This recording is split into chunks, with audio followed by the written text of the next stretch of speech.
Dernier opus de la semaine avec l'énergie de tempérance. Comment tu t'es senti ces derniers jours? Pour moi, les énergies ont été très denses, tournées autour de nos émotions, comme je l'avais dit mercredi.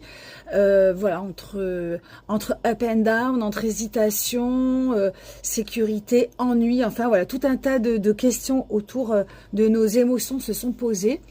Et aujourd'hui, c'est comme un vent de sérénité qui souffle autour de nous.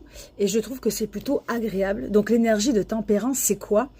Eh bien, c'est un petit peu le trait d'union entre ce qui se passe dans le ciel, ce qui se passe sur terre.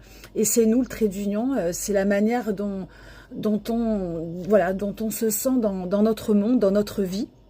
C'est la réconciliation. De ce qui nous pose peut-être problème. La tempérance, c'est trouver des solutions aux questions un peu qu'on s'est posées, ou surtout à ce que l'on a ressenti ces derniers jours. Tempérance, elle veut trouver l'harmonie. Pour trouver l'harmonie, il faut aussi trouver une communication fluide entre soi et entre soi et les autres, et puis la communion aussi avec le vivant. C'est qu'on se sente partie d'un tout.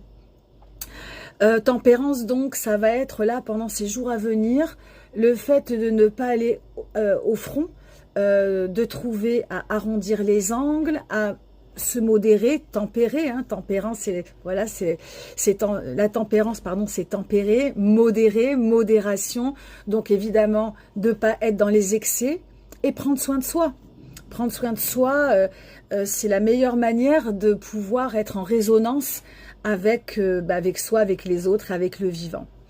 Donc voilà, je te montre cette belle carte, qui vient unir, qui vient nous unir, qui vient nous faire écouter le flot de la vie, et c'est plutôt agréable.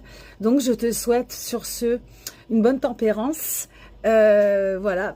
Arrondis bien tes angles et je te dis à lundi, dimanche pour la guidance de la semaine et à très bientôt pour les guidances de février. Bye bye!